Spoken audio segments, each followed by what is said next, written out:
Grizzly attacks aren't just about the bears. They're about the clash between humans and the wild. A peaceful trail can turn deadly in seconds, often due to a missed warning sign or an unfortunate encounter. Whether it's a startled mother protecting her cubs or a bear drawn to careless food storage, these incidents reveal the fine balance between nature's rules and human actions. Avoiding danger isn't just about fearing the bear. It's about understanding the landscape, respecting boundaries, and recognizing that in the wilderness, one wrong move can change everything. The late winter air in the Montana wilderness was crisp, carrying the scent of pine and damp earth as Sarah Whitaker trudged along the narrow winding trail. She was alone, save for the towering conifers and the occasional rustling in the underbrush. The date was March 28th, 2025, and she had chosen this particular day for a solo hike, seeking the quiet solitude of nature. Sarah, a 37-year-old woman from Bozeman, weighed 350 pounds and had taken up hiking as a way to reconnect with herself. Though she was slower moving than the average hiker, she was experienced enough to navigate the rough terrain. Her backpack was packed with essentials: water, energy bars, a first aid kit, and a hefty sandwich she had been saving for a scenic lunch break. The trail led deeper into the forest, where the ground was still partially covered in patches of melting snow. She wasn't too worried about bears, since it was early spring, and most were just waking from hibernation. However, she had been mindful enough to carry bear spray, a precaution drilled into her during past hiking trips. She figured that any bear still sluggish from hibernation would be more interested in scavenging than chasing down a human. Several miles in, she found a quiet spot near a clearing and sat on a fallen log. She pulled out her sandwich, savoring the peace around her. What she didn't know was that a grizzly bear had caught the scent of her food. From the dense brush, the bear moved silently, drawn toward the unfamiliar but enticing aroma. At first it hesitated, watching Sarah with curiosity. Then, driven by hunger, it charged. The attack was swift and brutal. Before she had time to react, the bear barreled into her, knocking her sideways onto the cold ground. Pain shot through her as she landed hard, her breath stolen from her lungs. The sheer force of the impact left her momentarily stunned. Sarah struggled to rise, her weight making it difficult to move quickly. The bear stood over her, its powerful claws swiping at her legs and torso. She felt searing pain as its claws raked across her skin, tearing through fabric and flesh alike. Blood soaked through her hiking gear. Her mind screamed for her to fight back. Gasping, she fumbled at her backpack, her fingers slippery with blood. The bear loomed over her, ready to strike again. Just as it lunged, she finally managed to grip the bear spray. With a desperate motion, she aimed and pressed the trigger. The pressurized canister hissed violently as a cloud of burning irritant engulfed the bear's face. The animal recoiled instantly, shaking its massive head and pawing at its eyes. It let out a deep guttural roar of pain and frustration. Sarah didn't waste time. Every movement sent pain lancing through her body, but she forced herself up. She staggered, barely able to stay on her feet, and stumbled toward the trailhead.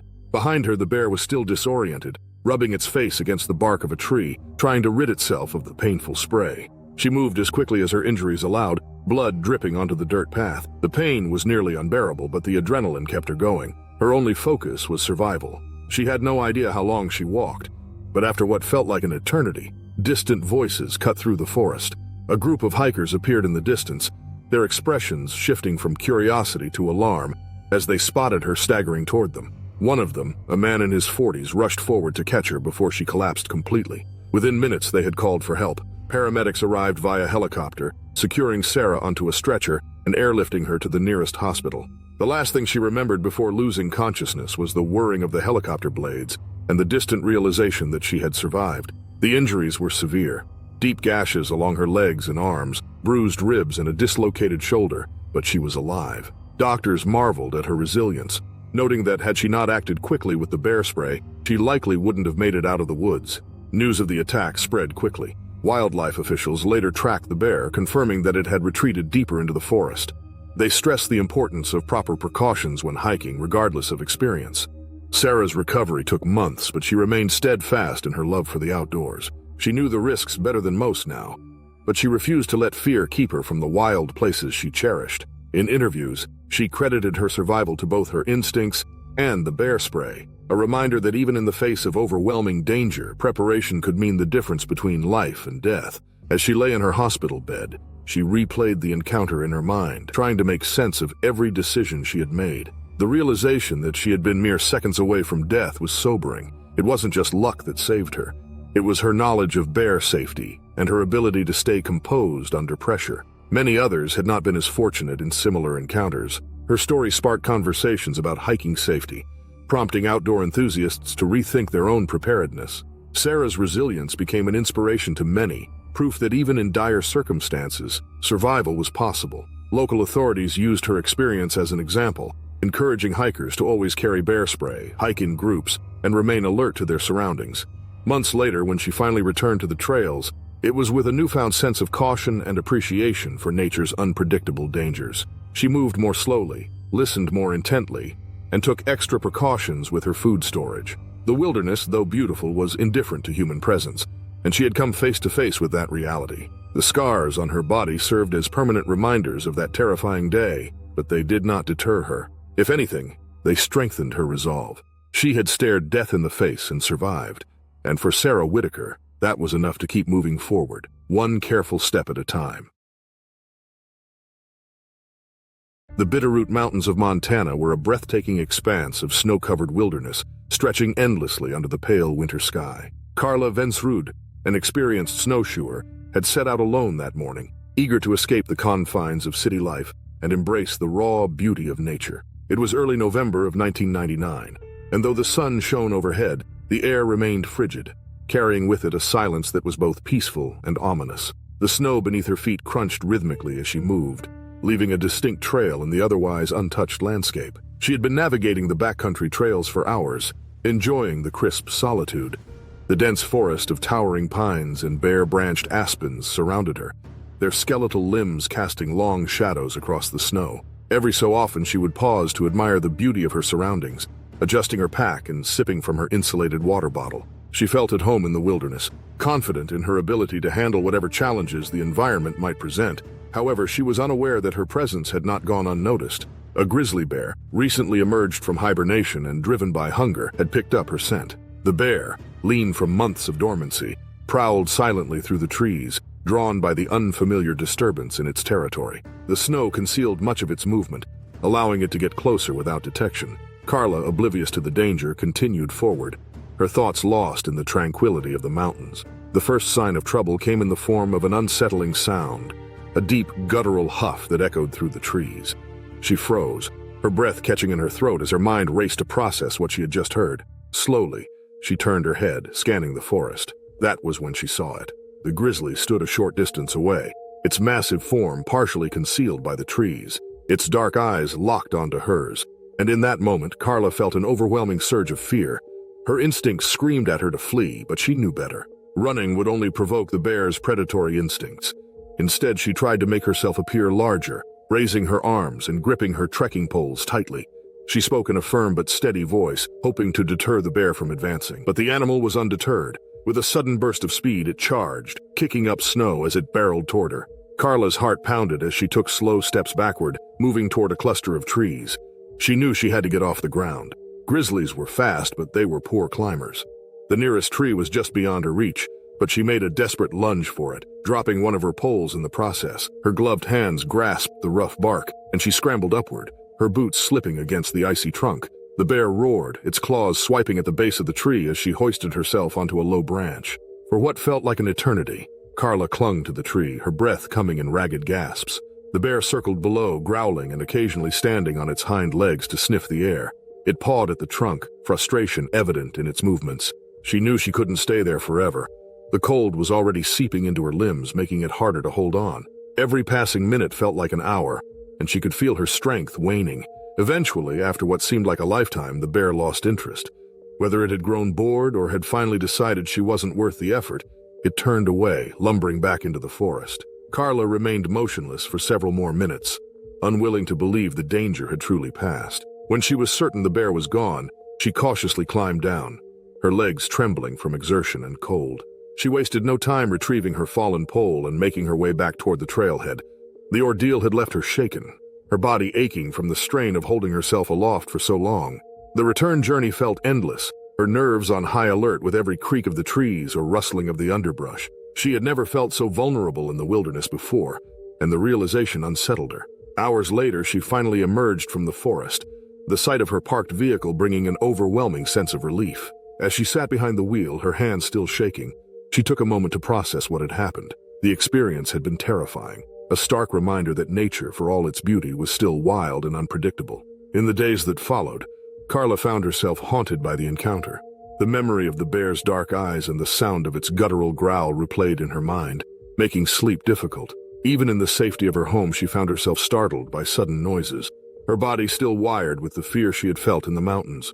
She debated whether she would ever return to the wilderness she had once cherished so deeply. Eventually, however, her love for the outdoors won out over her fear. Determined not to let one encounter rob her of her passion, she began researching better safety practices. She upgraded her gear, invested in stronger bear spray, and committed to never hiking alone again in bear country. She also started speaking with wildlife experts, eager to learn more about how to coexist with nature's most formidable predators. Months later, when she finally returned to the mountains, she was more prepared than ever. She chose a well-traveled trail, hiked in a group, and carried bear deterrents. Though she remained vigilant, she felt a renewed sense of confidence in her ability to respect the wilderness while ensuring her own safety. The encounter with the grizzly had changed her, but it had not broken her. Carla's story became well known among local outdoor communities, serving as both a cautionary tale and an inspiration. Her willingness to share her experience encouraged others to take wildlife safety more seriously. She had faced one of nature's greatest dangers and survived not by luck alone, but by keeping her wits about her. As the years passed, the fear gradually faded, but the lessons remained. Carla continued her adventures, always carrying the scars of that November day in 1999, not just as reminders of her close call, but as proof of her resilience. And every time she set foot in the wild, she did so with respect, preparedness, and an unwavering appreciation for the unpredictable beauty of nature.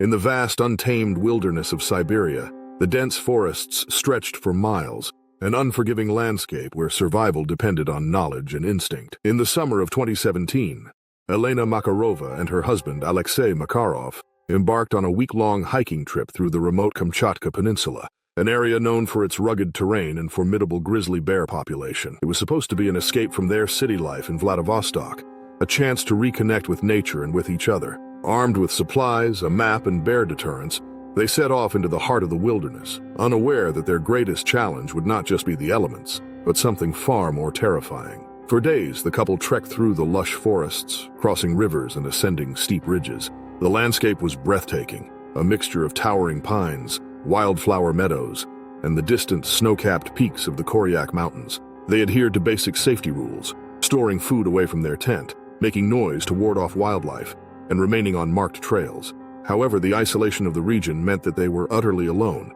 with no cell service and no immediate means of rescue. They had encountered wildlife before, a herd of caribou moving through the valley, the distant howls of wolves in the night, but nothing could have prepared them for what lurked ahead. On the fifth day of their journey, as they moved through a thick, shadowy part of the forest, they stumbled upon an area marked by deep claw gouges on tree trunks and large paw prints in the damp earth. Elena felt a shiver crawl up her spine. She recognized these signs from the research she had done before the trip.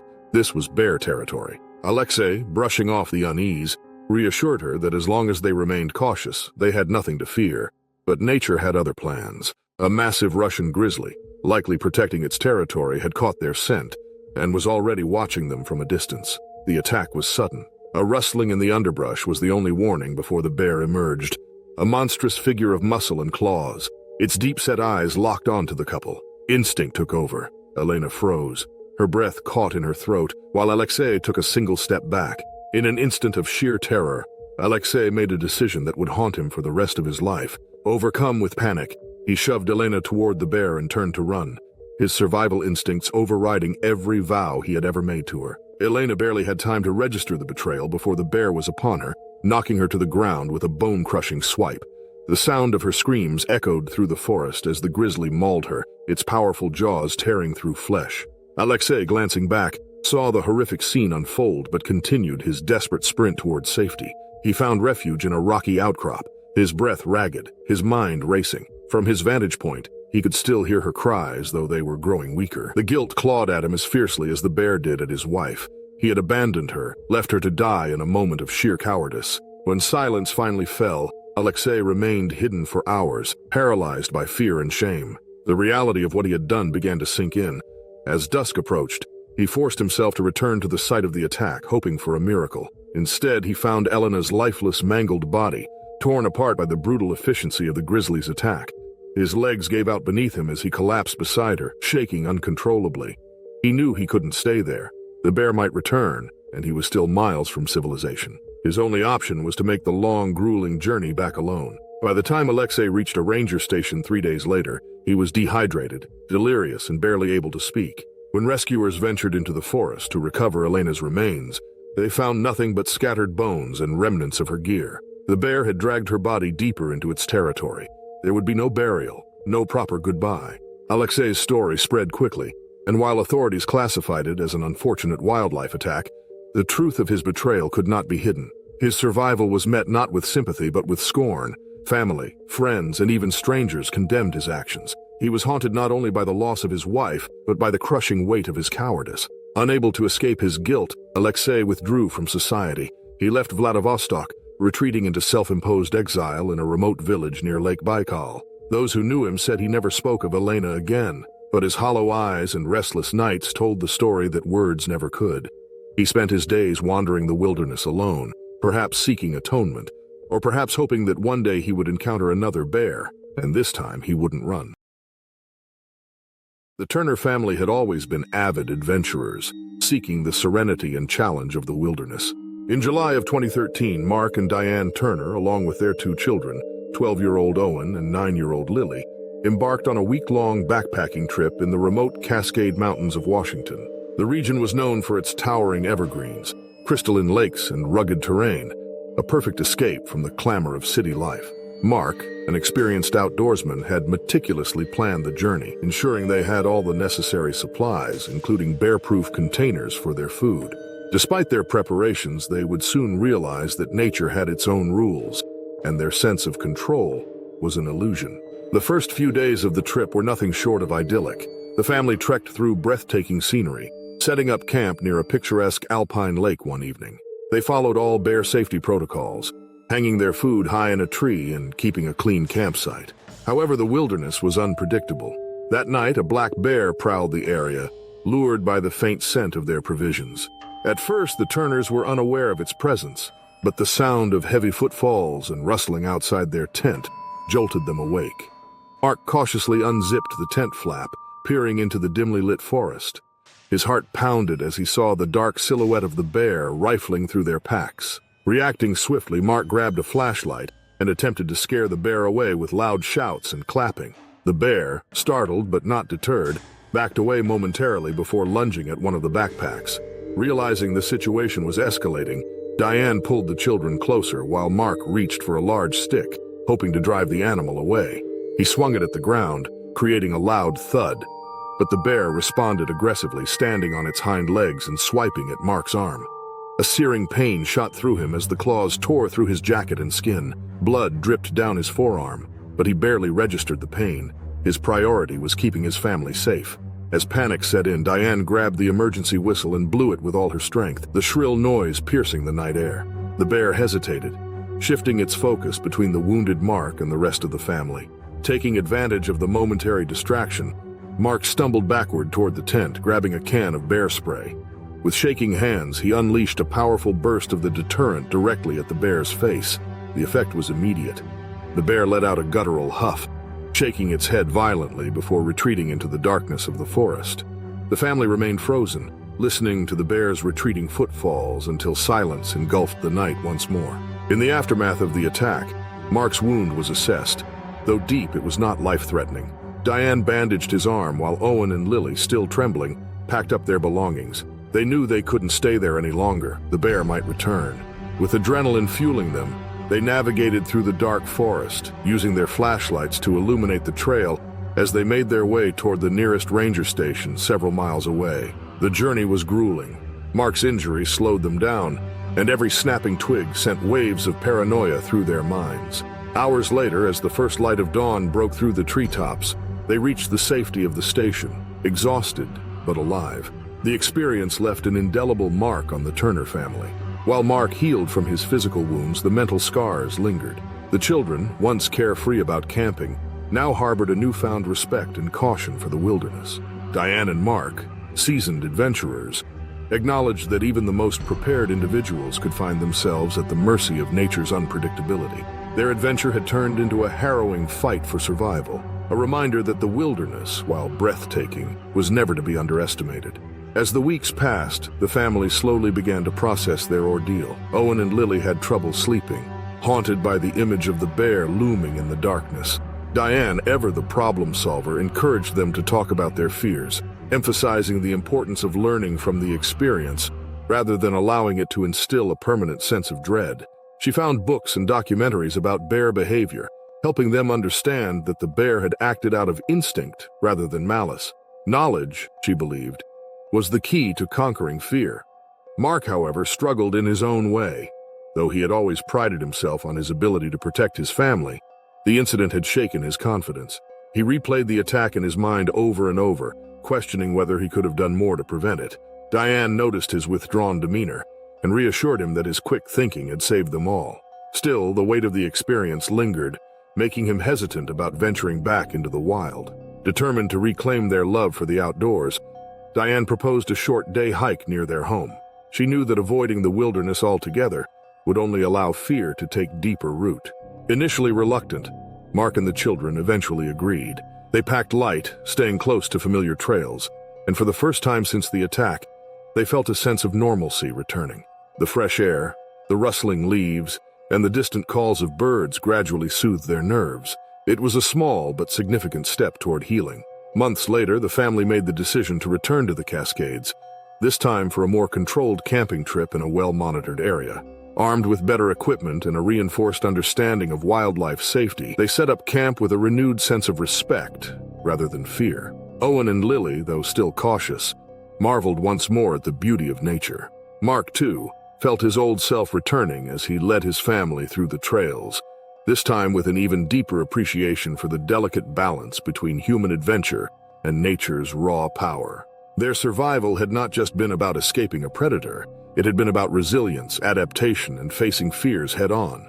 The experience had tested them in ways they never imagined, but in the end, it had only strengthened their bond. The Turner family's love for the wild had not been extinguished by terror. Instead, it had been reforged in the fire of survival, leaving them more prepared and aware than ever before. In the summer of 1998, the Mikhailov family set out on a camping trip deep in the forests of the Russian Far East.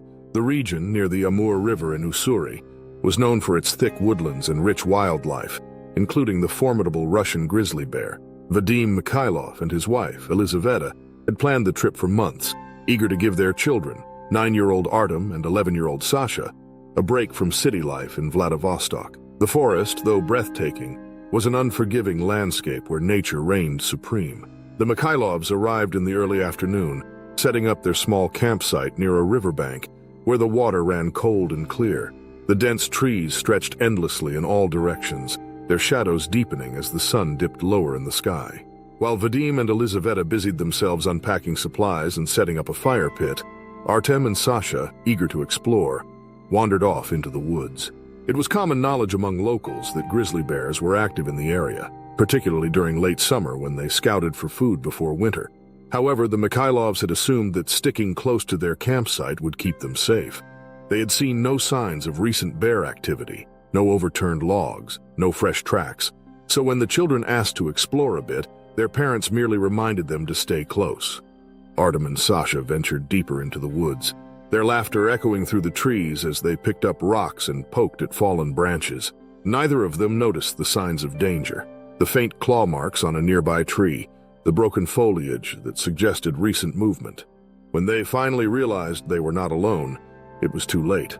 A massive Russian grizzly bear, likely a dominant male, emerged from behind the brush, its hulking form nearly blending into the thick greenery. The animal had been foraging, and startled by the children, instinctively reacted. With terrifying speed, the bear lunged forward, knocking Artem to the ground before he could even scream. Sasha turned to run, his instincts taking over, but the bear was quicker. By the time the parents heard their children's screams, the situation had already spiraled into horror. Vadim and Elizaveta sprinted into the woods, their chests tightening with dread. The sight that greeted them was something no parent should ever have to witness. The bear had Artem pinned beneath its massive paws, his small frame utterly defenseless. Sasha lay nearby, bleeding heavily, his attempts to crawl away futile. Elizaveta let out a strangled cry, while Vadim, despite his terror, grabbed a heavy branch and swung it at the bear in a desperate attempt to scare it off. The bear, momentarily distracted, turned its massive head toward the approaching adults. It huffed loudly, an unmistakable warning, before retreating into the thick forest. But it was too late. Artem's small body was still, unmoving. Sasha, though conscious, was barely clinging to life. Vadim scooped him up while Elizaveta collapsed beside Artem, sobbing. There was no time to grieve. Not yet. They had to get help. With shaking hands, Vadim carried Sasha back to the campsite, Elizaveta following in a daze. Their vehicle was parked just a short distance away, and with no other option, Vadim drove recklessly down the rough dirt road, his mind racing. He knew the nearest hospital was over an hour away, but he had to try. Sasha's breathing was shallow, his body limp against his father's chest.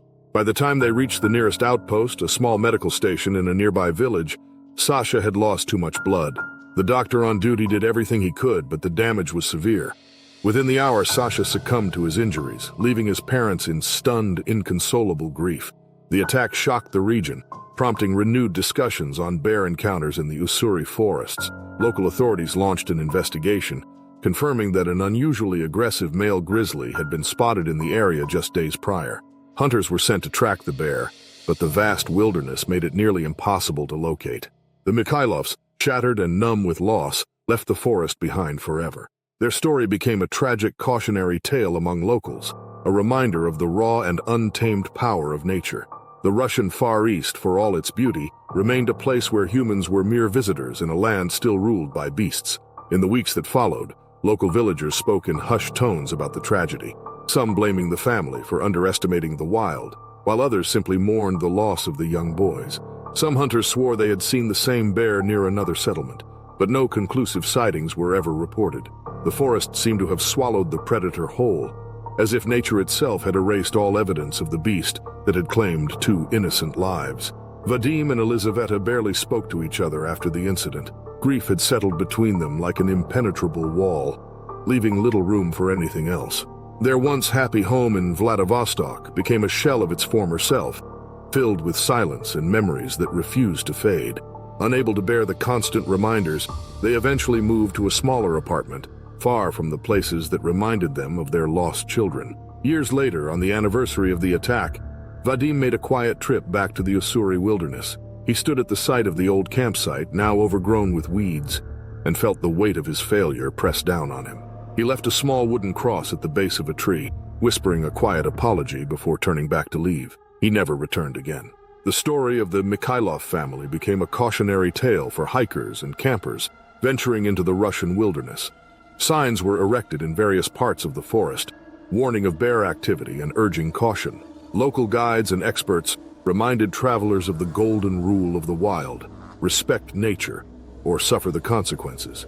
But despite the warnings, the wilderness remained as unpredictable as ever, a place where survival often depended on nothing more than luck and timing. Even after many years, those who lived in the region would occasionally recall the attack, their voices lowering as they spoke of the terrifying event. Some claimed the bear still roamed the forests, unseen but always present. Others believed it had long since moved on or been killed by hunters. But for those who remembered the tragedy firsthand, the memory of that day remained as fresh as the scent of pine and damp earth that filled the woods where it all happened. In the blistering summer of 2017, Northern California was engulfed in one of the worst wildfire seasons in its history. Among the many families affected, the Thompsons, Gregory, his wife Annabelle, and their 2 children, 13-year-old Lucas and 10-year-old Sarah, found themselves in a harrowing fight for survival. Their cabin, nestled deep in the remote woodlands of Trinity County, had been their sanctuary for years, a place of retreat from the chaos of city life. But as the inferno raged closer, their peaceful escape transformed into a nightmare. The wildfire had started days earlier, sparked by a lightning strike that set the dry underbrush ablaze. Fueled by strong winds and record-high temperatures, the fire spread at an alarming rate. Authorities issued evacuation orders, but the Thompsons, believing they had more time, delayed their departure. It was only when they saw the sky darken with thick plumes of smoke and heard the distant roar of the flames that they realized their grave mistake. Panicked, Gregory and Annabelle scrambled to gather their belongings, throwing essentials into their SUV. The children, wide-eyed and frightened, clung to their parents' every word. Within minutes, they were on the road, heading down the winding dirt path that led back to the main highway. But the fire moved faster than they anticipated. Embers rained down like burning snowflakes, and the air grew suffocating with heat and smoke. Visibility diminished as thick ash coated their windshield. Every breath tasted of cinders. As Gregory navigated the treacherous route, a new terror emerged from the dense, smoke-choked forest. A massive black bear, disoriented and desperate, stumbled onto the road. Its dark fur was streaked with soot, its eyes wild with confusion. The bear, likely driven from its habitat by the encroaching flames, blocked their path, its massive body standing as an impassable barricade between the family and their escape. Gregory slammed on the brakes, tires skidding over loose gravel. The bear did not move. Instead, it turned its head toward them, nostrils flaring, sensing danger but unsure of the source. For a moment, the two forces of nature, one born of fire, the other of flesh and instinct, stood at a deadly standstill. Annabelle clutched her children, her breath ragged. Gregory's fingers hovered over the horn, knowing that a single wrong move could provoke the already distressed animal. He pressed it lightly, a sharp beep cutting through the eerie silence. The bear flinched but did not flee. Instead, it let out a low, guttural growl, pacing in front of their vehicle. Behind them, the fire crept closer, the heat intensifying. The family was trapped. Lucas, in a trembling voice, reminded his father of the emergency flare gun they kept in the glove compartment. Gregory hesitated only for a moment before grabbing it and stepping out of the car as the heat lashed against his skin. He raised the flare gun, aiming not at the bear but into the sky. With a loud crack, the flare shot upward, bursting into a fiery red bloom against the thick smoke. The bear, startled by the sudden explosion of light and sound, backed away, then turned and lumbered off into the burning trees. Without wasting a second, Gregory jumped back into the vehicle, flooring the gas pedal. The SUV lurched forward, speeding down the road as the fire raged behind them. The further they drove, the clearer the sky became, though the smell of smoke lingered. After what felt like an eternity, they finally reached the main road, where emergency vehicles and other evacuees were gathered. They had escaped, but just barely. In the days that followed, the wildfire consumed vast swaths of the forest, including the land where their beloved cabin once stood. The Thompsons, though devastated by the loss of their retreat, were grateful to be alive. Their encounter with the bear, a creature just as displaced and desperate as they were, became part of their family's story, a reminder of the fragile balance between human life and the wild forces that ruled the land. As they adjusted to life after the fire, the trauma of that night lingered. Lucas suffered from nightmares, often waking in the middle of the night in a cold sweat, convinced he could still hear the bear's growl or feel the scorching heat against his skin. Annabelle, once an avid camper, refused to go near the woods again, terrified that nature could betray them so brutally. Gregory found himself staring at maps of the burned forest, trying to comprehend how quickly everything had been taken from them. The incident made headlines in the local news, with reporters eager to capture the story of a family who had faced both fire and beast in a single night. Some called them lucky, while others speculated on how many other animals had been caught in the chaos of the flames. The bear itself was never seen again, leaving some to wonder if it had perished in the fire or managed to find refuge deep in the unburned pockets of the forest. Months later, the family returned to the site of their former cabin, or what little remained of it. The once thriving woodland was now a blackened wasteland, the scent of charred wood still heavy in the air. Ash crunched beneath their feet as they wandered through the remains of their sanctuary, trying to salvage anything that had survived. In the wreckage, Lucas found a metal box, his mother's keepsake chest, warped from the heat, but still intact. Inside were singed photographs of happier times, a reminder of what they had lost, but also of what they had managed to hold on to. In time, the Thompsons moved on, settling in a new home far from wildfire-prone areas, but they carried the memory of that night with them, a reminder of how fragile the boundary between safety and disaster truly was. For Gregory, it was a lesson in the power of nature, both its beauty and its mercilessness. For Annabelle, it was a reason to never let her guard down again. And for Lucas and Sarah, it was a story they would tell for the rest of their lives, the night when fire and beast nearly stole everything from them.